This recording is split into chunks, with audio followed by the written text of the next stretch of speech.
بسم اللہ الرحمن الرحیم۔ السلام علیکم dear friends and fellows. India اور چین کے کنفلکٹ میں انڈیا کی جو حالت ہے کہ آگے کنواں ہے اور پیچھے کھائی، مودی کی ہے اب دھلائی ہی دھلائی۔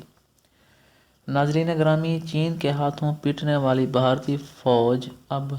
روز بروز دلدل میں پھنستی ہی چلی جا رہی ہے۔ ڈریگن نے مودی اور اس کی بزدل فوج کو چاروں طرف سے گھیر لیا ہے اور اس طرح لداخ میں چین فنگر 1، فنگر 2 اور فنگر 4 تک قبضہ کر چکا ہے اور کل ملا کر 38,000 مربع کلومیٹر کے رقبے پر قبضہ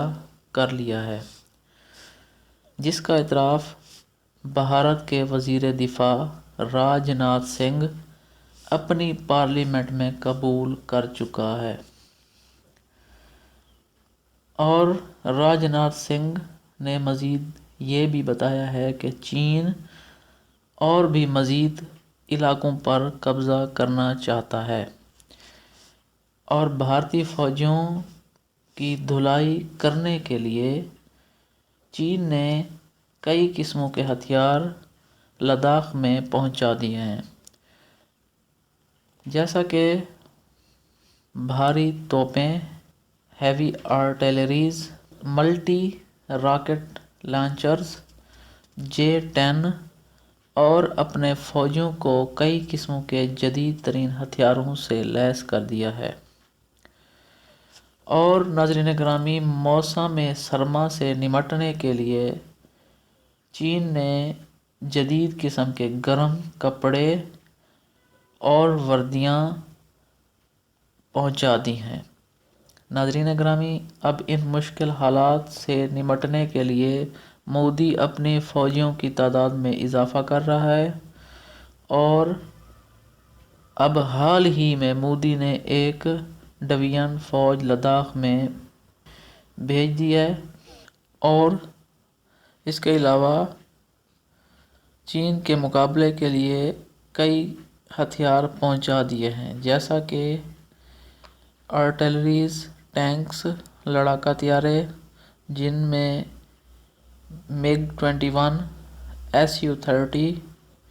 اور اس کے علاوہ جو 5 رافیل فرانس سے لیے ہیں وہ بھی پہنچا دیے ہیں، جس کو چین جنگ کی حالت میں فوراً گرا دے گا، جس سے بھارت کا رافیل کا غرور مٹی میں مل جائے گا۔ ناظرین گرامی، چین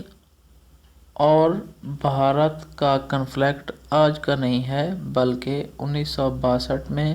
چین اور بھارت کا کنفلکٹ ہوا تھا، جس سے بھارت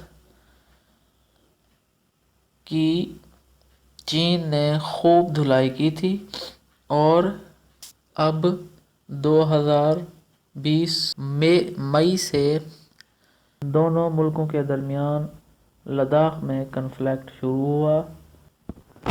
کیونکہ بھارت سی پیک پر حملہ کر کے سی پیک کے کام کو روکنا چاہتا تھا، جس وجہ سے چین نے اپنے فوجیوں کو LAC کو کراس کر کے بھارت کے فوجیوں کی دھلائی کرنے کے لیے بھیجا اور کئی چوٹیوں پر قبضہ کر لیا، اور اس کو کاؤنٹر کرنے کے لیے بھارت نے 16 جون کو اپنے فوجیوں کو چین سے علاقے کرانے کے لیے بھیجا، تو چینی فوجیوں نے بھارتیوں کی خوب مرمت کی اور ان کے 20 فوجیوں کو مار دیا اور 150 فوجیوں کو زخمی کر دیا، جس کو بھارت بھی مان چکا ہے۔ اب ناظرین گرامی، مودی کی فوج بہت زیادہ ڈری ہوئی ہے۔ اگر بغیر ہتھیاروں سے لڑتی ہے تو چائنیز فوجیوں کو بغیر ہتھیاروں کے لڑنے کی اچھی ٹریننگ دی ہوئی ہے۔ اور اگر بھارتی فوج ہتھیاروں کا استعمال کرتی ہے تو چائنا نے بھارت سے زیادہ جدید اور ایفیکٹو ہتھیار لداخ میں لگا دیے ہیں، اور اگر بھارتی فوج نہیں لڑتی تو لداخ کی سردی مارتی ہے، اور اگر سردی سے بچنے کے لیے مودی کی فوج کچھ کم سردی والے علاقے میں جاتی ہے تو چین کی فوج آگے بڑھ کر علاقوں پر قبضہ کر لے گی۔ تو ناظرین گرامی، مودی اور اس کی فوج مکمل دلدل میں پھنس چکی ہے، اس کے آگے کنواں ہے اور پیچھے کھائی۔ ناظرین گرامی، فی الحال اتنا ہی۔ چینل کو سبسکرائب کیجیے، لائک کیجیے اور شیئر کیجیے۔ تھینک یو، اللہ حافظ۔